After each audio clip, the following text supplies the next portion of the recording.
Pat has me, I'm his wife, and hopefully I'll be there forever and ever to take care of him. But the reality is, if something did happen to me, he has a big family, but they all have so many responsibilities. They all have their own children, jobs, and his parents are older, so I don't think they'd be able to take on his care. My biggest fear for TJ's future is that he, will have somebody to take care of him, because we're not going to live forever. A lot of times I hear, eventually I'm going to be old enough where I'm not going to be able to care for my son. Who's going to do it then? And I started investigating, and I did learn that there are services out there that provide permanent housing options. However, there's absolutely a gap in the healthcare delivery system, and with the influx of all these traumatic brain injuries, and I just feel like they're flooding the system, the need for long-term care, I began to think, who is going to care for these guys? I really don't know where he would go. I think it's important that there are places out there for people who serve this country to live and be taken care of, who might not have the family or the resources to provide it for them.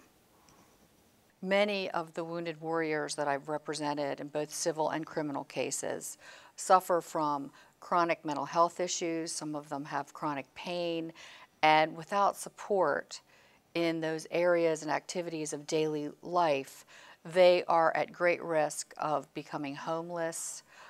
They are at risk of having untreated medical conditions, and many of them, without that support, become at risk for entanglement in the criminal justice system. Thomas Jerome House fills a very important void in the continuum of services that we have for our wounded.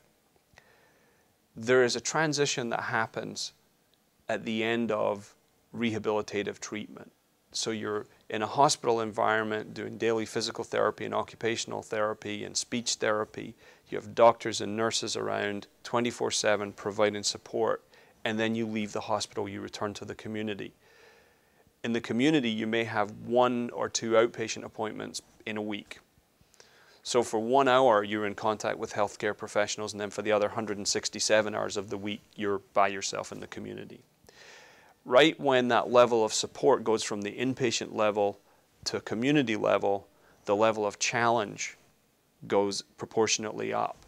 Now all of a sudden, meals don't appear 3 times a day, medications don't materialize, we don't have nurses, doctors online in a moment's notice, and you're in a home setting or in a community setting with a telephone but no live person to help when things go wrong. The vision of Thomas Jerome House in the simplest form is to provide a home where veterans with traumatic brain injuries live together as family with trained live-in resident assistants. We envision the TJ House Foundation providing support in many areas of daily life. For example, helping wounded warriors manage their money, manage their medication needs, provide them with transportation back and forth to various treatment appointments, help them maintain social interactions and social relationships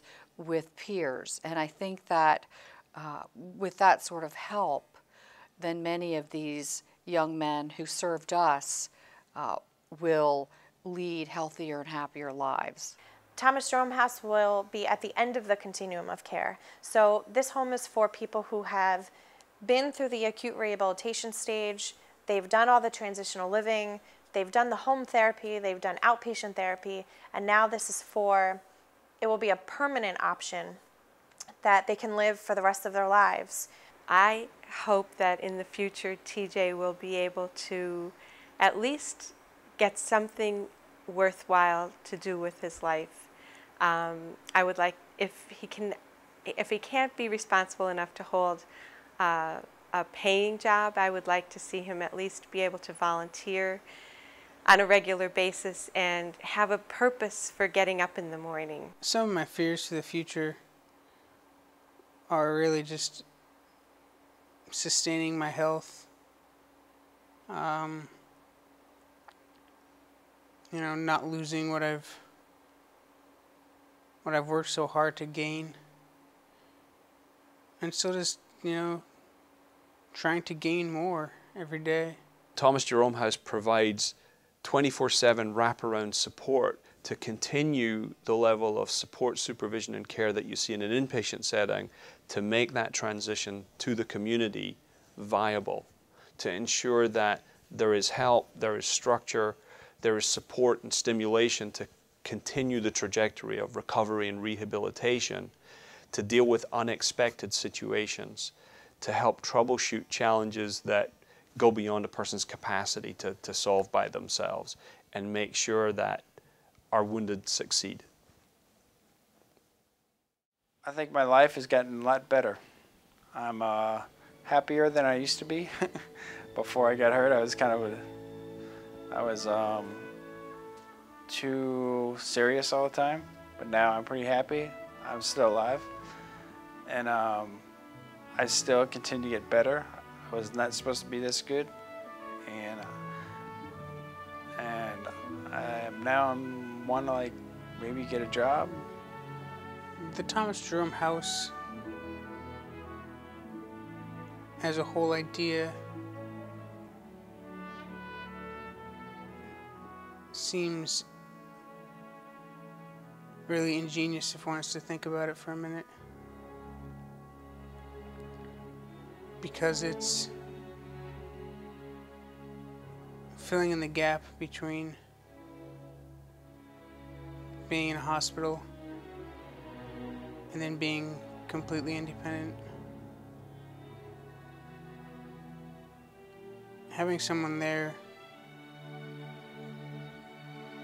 during the halfway point is probably most important to a serviceman, and hopefully Thomas Jerome House will help to do that and help to make service members' dreams come true.